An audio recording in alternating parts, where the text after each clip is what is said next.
In the foregoing words of Paine, the great American patriot and philosopher described an experience which at one time or another is the experience of every person.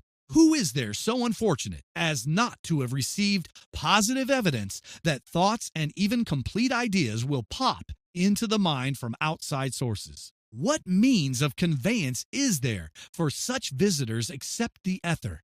Ether fills the boundless space of the universe. It is the medium of conveyance for all known forms of vibration such as sound, light, and heat. Why should it not be also the medium of conveyance of the vibration of thought? Every man or brain is directly connected with every other brain by means of the ether. Every thought released by any brain may be instantly picked up and interpreted by all other brains that are, quote-unquote, en rapport with the sending brain. This author is as sure of this fact as he is that the chemical formula H2O will produce water. Imagine, if you can, what a part this principle plays in every walk of life. Nor is the probability of ether being a conveyor of thought from mind to mind the most astounding of its performances. It is the belief of this author that every thought vibration released by any brain is picked up by the ether and kept in motion in circuitous wavelengths corresponding in length to the intensity of the energy used in their release. That these vibrations remain in motion forever. That they are one of the two sources from which thoughts which pop into one's mind emanate. The other source being direct and immediate contact through the ether with the brain releasing the thought vibration. Thus, it will be seen that if this theory is a fact, the boundless space of the whole universe is now and will continue to become literally a mental library wherein may be found all the thoughts released by mankind.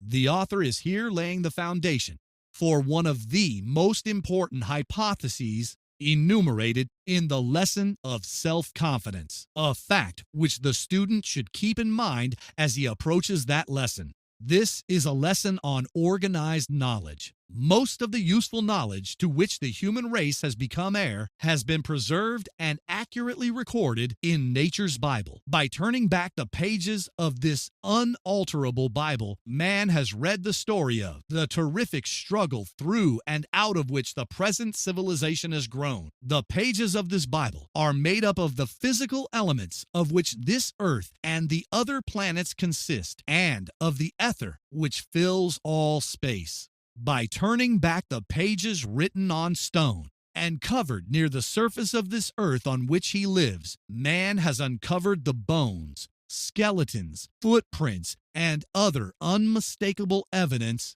of the history of animal life on this earth, planted there for his enlightenment and guidance by the hand of Mother Nature throughout unbelievable periods of time. The evidence is plain and unmistakable. The great stone pages of nature's Bible found on this earth and the endless pages of that Bible represented by the ether wherein all past human thought has been recorded constitute an authentic source of communication between the Creator and man.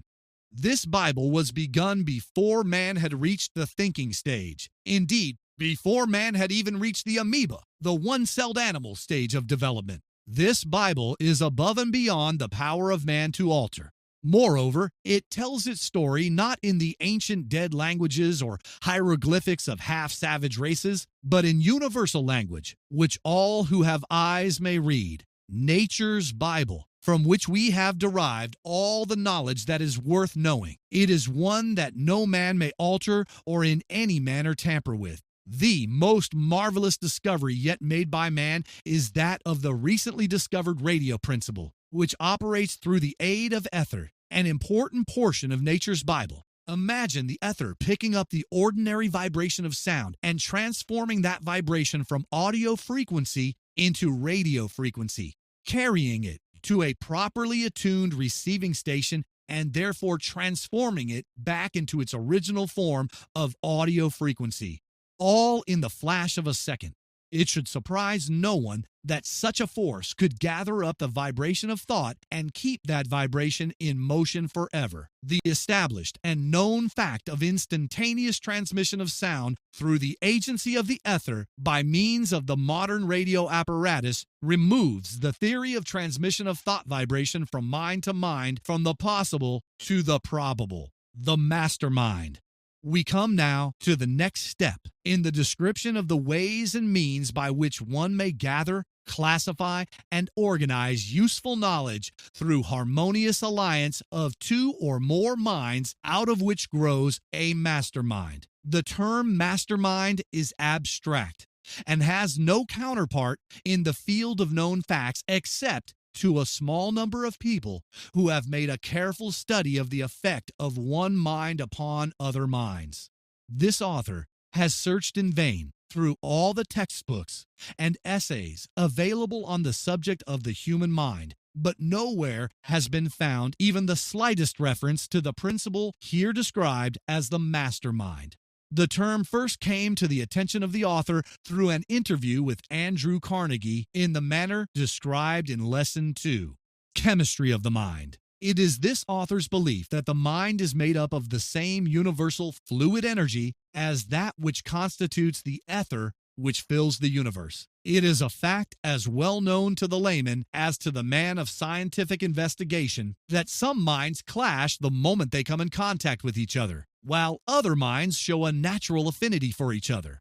Between the two extremes of natural antagonism and natural affinity growing out of the meeting or contacting of minds, there is a wide range of possibility for varying reactions of mind upon mind. Some minds are so naturally adapted to each other that quote-unquote love at first sight is the inevitable outcome of the contact. Who has not known of such an experience? In other cases, minds are so antagonistic that violent mutual dislike shows itself at first meeting. These results occur without a word being spoken, and without the slightest signs of any of the usual causes for love and hate acting as a stimulus. It is quite probable that the quote-unquote mind is made up of a fluid or substance or energy, call it what you will, similar to, if not in fact the same substance as, the ether. When two minds come close enough to each other to form a contact, the mixing of the units of this quote-unquote mind stuff, let us call it the electrons of the ether, sets up a chemical reaction and starts vibrations which affect the two individuals pleasantly or unpleasantly. The effect of the meeting of two minds is obvious to even the most casual observer. Every effect must have a cause. What could be more reasonable than to suspect that the cause of the change in mental attitude between two minds which have just come in close contact